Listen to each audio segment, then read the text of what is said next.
नमस्कार साथियों। हम भारतीय संविधान के भाग एक की स्टडी कर रहे हैं और कल हमने भाग एक का अनुच्छेद एक को देखा था। आज हम भारतीय संविधान के अनुच्छेद दो, तीन, चार की चर्चा करने वाले हैं। आइए पढ़ते हैं अनुच्छेद दो के बारे में। तो अनुच्छेद दो जो है मतलब भारत से बाहर के जो भी राज्य हैं, अगर उनको हम अपने भारत के राज्य क्षेत्र में शामिल करना चाहते हैं तो उस प्रक्रिया का उल्लेख करता है। क्या है? भारत के राज्य क्षेत्र में किसी बाहरी प्रदेश को शामिल करने की प्रक्रिया का उल्लेख है। अर्थात अनुच्छेद दो के तहत आर्टिकल 2 अनुच्छेद दो के तहत संसद विधि बनाकर, याद रखना अधिकार संसद को है, अधिकार संसद को है और संसद के अंदर तीन चीजें शामिल होती हैं: लोकसभा, राज्यसभा तथा राष्ट्रपति। अनुच्छेद दो भारत के राज्य क्षेत्र में किसी बाहरी प्रदेश को शामिल करने की प्रक्रिया का उल्लेख है। और नोट करके महत्वपूर्ण ये है कि अनुच्छेद दो के तहत संसद विधि बनाकर किसी बाहरी प्रदेश को भारत के राज्य क्षेत्र में शामिल कर सकती है। अगर आपको कोई भी बाहरी प्रदेश जो वर्तमान में भारत का हिस्सा नहीं है, अगर उसको अपने भारत में शामिल करना चाह रहे हैं तो हमें भारतीय संविधान के अनुच्छेद दो की प्रक्रिया से गुजरना होगा। अनुच्छेद तीन के बारे में चर्चा करते हैं। इसमें भारत के राज्य क्षेत्र के भीतर होने वाले परिवर्तनों तथा उसकी प्रक्रियाओं का उल्लेख है। यानी कि अगर आपको राज्य के अंदर, जैसे हमारे भारत में वर्तमान में 28 राज्य तथा 8 केंद्र शासित प्रदेश हैं, यदि इन 28 प्लस 8 में हम कोई भी परिवर्तन करना चाह रहे हैं तो हमें संविधान संशोधन करना होगा। और वह कैसे किया जाएगा, इसके प्रक्रिया का उल्लेख अनुच्छेद 3 में है। क्लियर है? यानी कि भारत के राज्य क्षेत्र के भीतर होने वाले राज्यों में जो भी परिवर्तन होंगे वो अनुच्छेद 2 के तहत अनुच्छेद 3 के तहत किए जाएंगे। क्लियर? अनुच्छेद 3 के तहत किए जाएंगे। अनुच्छेद 3 इसमें भारत के राज्य क्षेत्र के भीतर होने वाले परिवर्तनों तथा उसकी प्रक्रियाओं का उल्लेख है। क्या क्या परिवर्तन हम करेंगे? तो इसके तहत निम्न परिवर्तन होते हैं। या तो आप नए राज्य का गठन कर सकते हैं। आप देखेंगे कि जैसे आप देखेंगे कि बिहार से छत्तीसगढ़ को अलग किया गया। आप देखेंगे कि उत्तर प्रदेश से उत्तरांचल को अलग किया गया, जिसका नाम वर्ष 2006 में बदल करके उत्तराखंड किया गया। मध्य प्रदेश से छत्तीसगढ़ को अलग किया गया है। अब और भी ऐसे, जैसे आंध्र प्रदेश से हम देखते हैं कि तेलंगाना को अलग किया गया है। तो नए राज्य का गठन कर सकते हैं, राज्य की सीमा में परिवर्तन कर सकते हैं, राज्य के नाम में परिवर्तन कर सकते हैं। ये अनुच्छेद 3 के तहत रहने वाले हैं। प्रक्रिया का भी उल्लेख है भाई अनुच्छेद 3 में। तो प्रक्रिया अनुच्छेद 3 में इस संदर्भ में प्रक्रिया का भी उल्लेख है जो निम्न प्रकार है।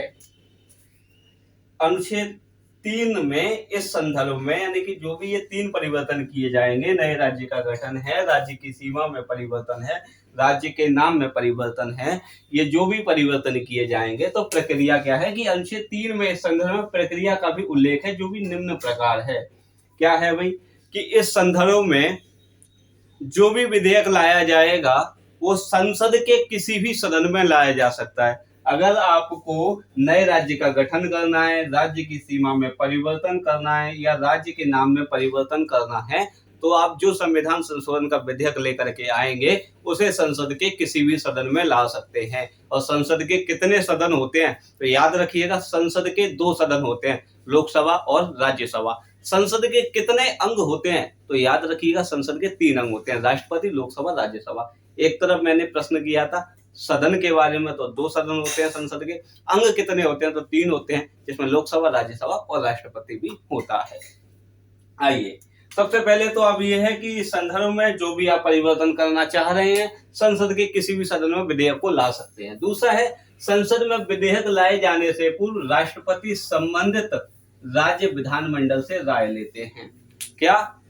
संसद में विधेयक लाना है, मान लो उत्तर प्रदेश का हमें नाम चेंज करना है तो हमारे जो विधेयक लाया जाएगा वो संसद के किसी भी सदन में ला सकते हैं, लेकिन उस लाने से पहले राष्ट्रपति की अनुमति लेनी होगी। राष्ट्रपति की अनुमति लेंगे तथा राष्ट्रपति जो संबंधित राज्य है, जैसे हमारा उत्तर प्रदेश है तो उत्तर प्रदेश के राज्यपाल से सलाह भी लेंगे।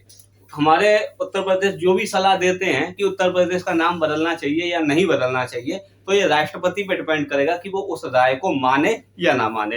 एक प्रश्न यहाँ ये उठता है कि जो राज्यपाल हैं वो कितनी अवधि में अपनी सलाह राष्ट्रपति को देंगे। तो याद रखिएगा, संविधान में इस बारे में कोई भी उल्लेख नहीं है। ये राष्ट्रपति के विवेक पर निर्भर करता है कि वह राज्यपाल को कितने समय के लिए दे देते हैं। जैसे बोलते हैं कि 10 दिन के अंदर आप अपनी सलाह को रखें, आप कह देंगे 1 महीने के अंदर रखें। आइए इसको पढ़ भी लेते हैं। संसद में विधेयक लाए जाने से पूर्व राष्ट्रपति संबंधित राज्य विधानमंडल से राय लेते हैं। दूसरा क्या है भाई, संबंधित राज्य विधानमंडल को राष्ट्रपति द्वारा निर्धारित अवधि में राय देनी होती है। अब देखो, राय को मानना या ना मानना राष्ट्रपति के विवेक पर निर्भर करेगा। दूसरा, राज्य विधानमंडल को राष्ट्रपति द्वारा निर्धारित अवधि में राय देनी होती है, यानी कि राष्ट्रपति निर्धारण कर रहा है भाई कि इस अवधि में आप अपनी राय को दीजिए, आप अपनी सलाह को दीजिए। तो यहाँ प्रश्न यह है, क्या संविधान में अवधि का उल्लेख है या नहीं। तो महत्वपूर्ण याद रखिएगा कि इस अनुच्छेद को तो छोड़िए, पूरे संविधान में कहीं भी इस राय को कितनी अवधि में लिया जाए इसका उल्लेख नहीं है। अर्थात संविधान में इस संदर्भ में अवधि का उल्लेख नहीं है। दूसरा, राय को मानना है या नहीं मानना है संसद पर निर्भर करता है। एक एग्जांपल ले लेते हैं, देखिएगा, अगस्त 2019 की बात है। जम्मू कश्मीर राज्य पुनर्गठन अधिनियम लाया गया।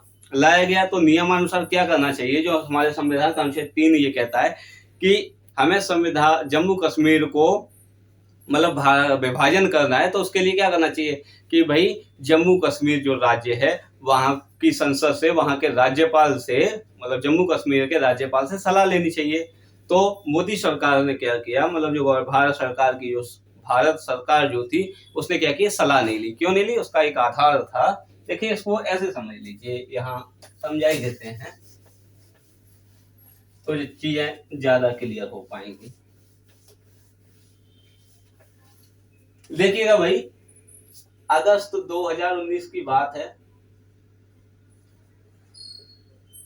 जम्मू कश्मीर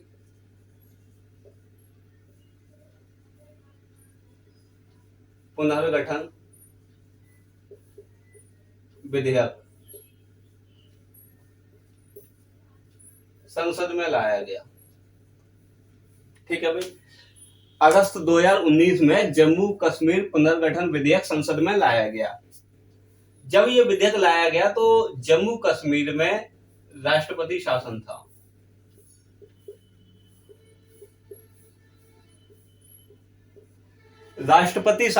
तो इस संदर्भ में जम्मू कश्मीर से कोई भी सलाह नहीं ली गई और जम्मू कश्मीर का विभाजन करके 2 केंद्र शासित प्रदेश जम्मू कश्मीर और लद्दाख बना दिए गए। इसको आधार मानकर सुप्रीम कोर्ट में चुनौती दी गई।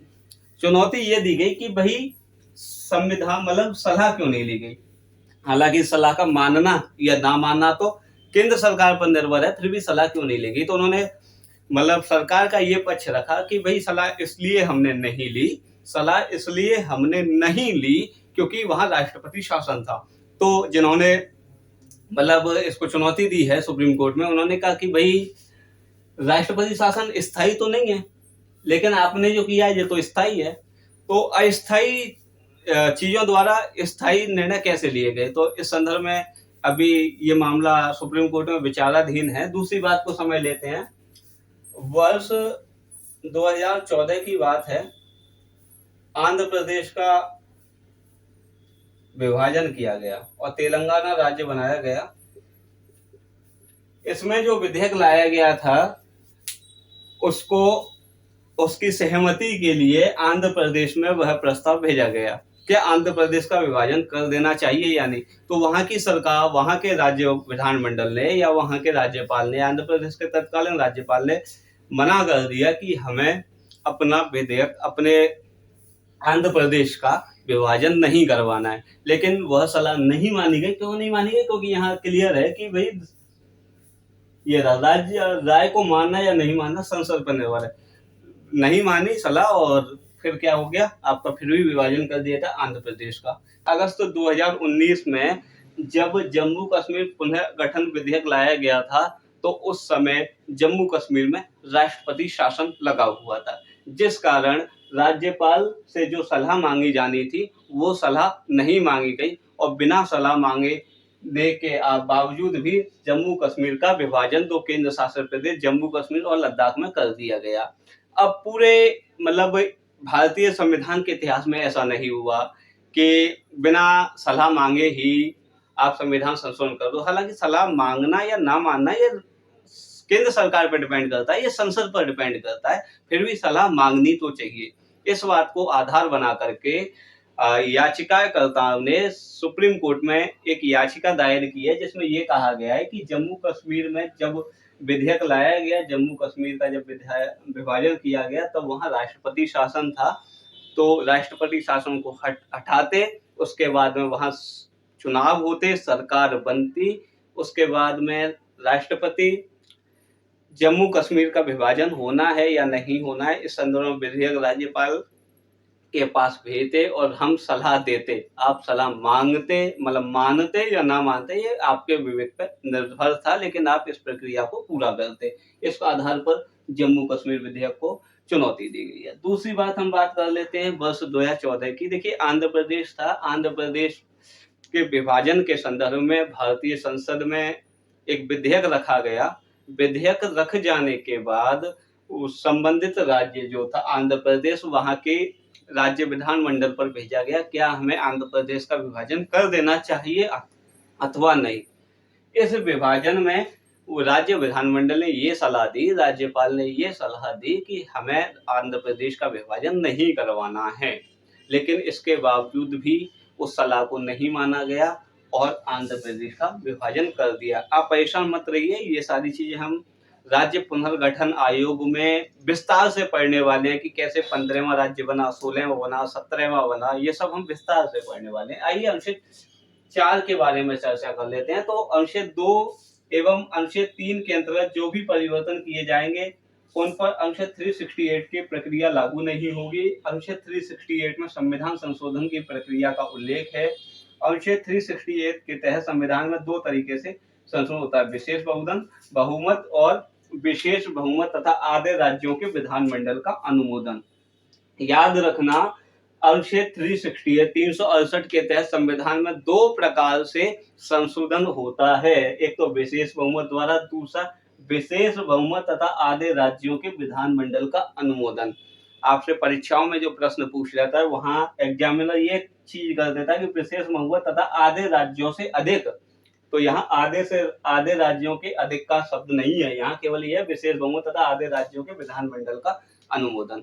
एक यहाँ महत्वपूर्ण यह है कि संविधान में वैसे तो 3 तरह से संशोधन होता है, लेकिन आर्टिकल 368 के तहत 2 तरह से होता है और अनुच्छेद 2 और 3 में जो भी परिवर्तन किए जाएंगे उस पर अनुच्छेद 368 की प्रक्रिया लागू नहीं होगी।